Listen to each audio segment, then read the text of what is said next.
We are presently looking at all the evidence of infractions during the election, including the prosecution of electoral offenders.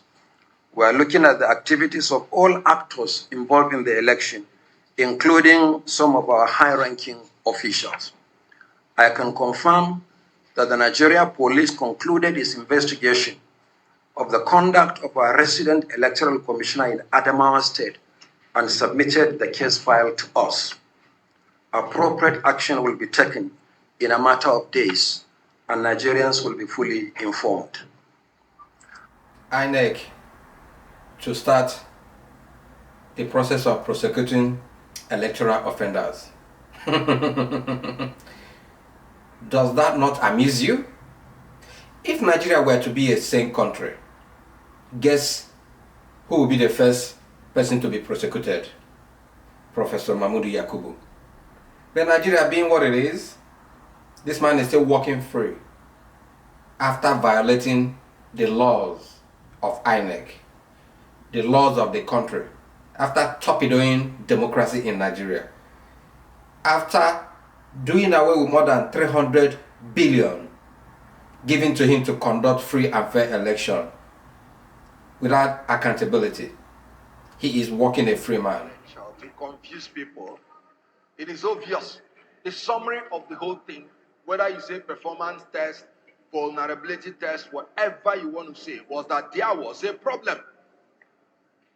And there ought not to have been a problem for an institution that took 400 billion naira to organize an election, which they tested before the election, and they confirmed everything was sound. How can you talk about technical glitch when the House of Rep, there was no technical glitch, the Senate, there was no technical glitch, and somehow you're saying that in the presidency there was technical glitch? Let me ask you a question. Does a machine have the capacity to choose the election that it will glitch on? It's only a human being that can take that decision. And I want to end on this. Thank you. Free man. The court will subpoena him. He will disobey. Is he above the law? And today, he has the effrontery to say that INEC, which he supervises, will commence the prosecution of electoral offenders. Is that not laughable? I know people do not believe in the judiciary in Nigeria, but the only reason that is sustaining me or my interest in following the case to the end, despite the evidences that are bound, as you can see from today's court proceedings, that INEC said that there was a glitch that was not reported to Amazon. Does that not amuse you? INEC says that it was only 31% of the results that was collected that they used to declare Bola Ahmed Tinubu the winner of February 25th, 2023 presidential election. And one will be forced to ask, what about the remaining 69% or more? What happened to that? What about subverting the wishes of Nigerian populace? The senatorial election result that was uploaded did not glitch. House of Rep election that was done the same day was uploaded to the IREF without glitch. And INEC is indicting its own self, and Yakubu has the effrontery to say what it says. Well, with today's court proceedings, INEC is further indicting itself. My interest in this whole case at the end is to see if there's another interpretation of the conjunction and with relates or relation to the FCT that says the winner of election must score so and so percentage in the number of states across Nigeria and FCT. In 2003, when Buhari went to court challenging the election of President Obasanjo because he didn't win FCT, the Supreme Court ruled that one needed 25% of FCT. In 2008, between Yar'Adua and Buhari. Buhari also argued that Yar'Adua did not win 25% or did not win FCT. The Supreme Court once again ruled that one needed only 25% of FCT. Tinubu did not win that 25%. It's becoming more interesting. It's becoming more revealing that one, after more than 25 million Nigerians voted, that only 31% of the result was collected was used to declare Bola Tinubu the election winner. Is amazing. Today, INEC eventually opened their case. And today again, they closed their case, meaning they don't have much to say about what happened.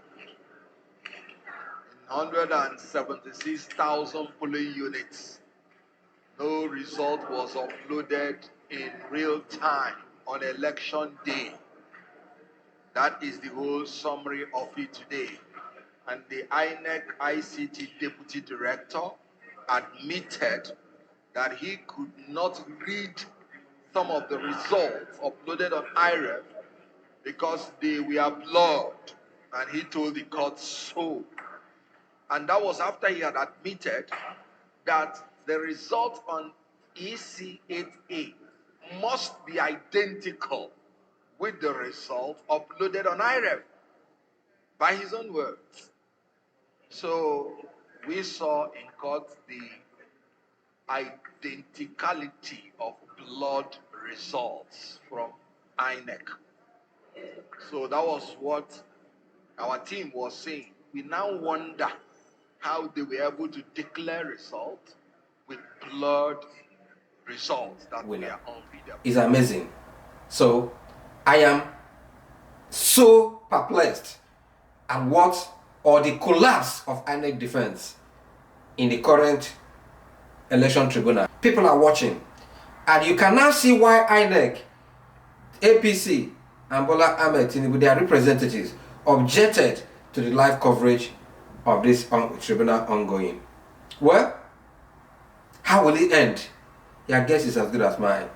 Will the Supreme Court at the end of the day, because it goes beyond the appeal court, will they overturn themselves in the previous cases that they ruled concerning the FCT, concerning the forgery of certificates, despite the fact that Bola Ahmed Tinubu today tendered a letter from the US consulate stating that he had no case to answer. But it's amazing that nobody has said anything concerning, one, the NYSC forgery saga, that when Bola Ahmed Tinubu submitted papers in the previous election that he had an exemption letter from the NYSC, such a thing never existed. What about the case of the certificate bearing a female gender instead of a male? I am also interested in knowing if male, female in Nigerian context, they are not the same thing. Get in the comment section and let me know what you think. Will the Supreme Court at the end of the day overturn itself and say that Tinubu should be upheld? Well, or his election? I think that Bola Ahmed Tinubu will be the first Nigerian president to be removed from office. Do you agree with me? Get in the comment section and let me know what you think. Until we meet again in this arena, see something, say something, and please do something. When the uninitiated throw sand at the masquerade should know that his time at the arena is up. It is not stealing the village drum that is the problem. It is beating it openly without being caught.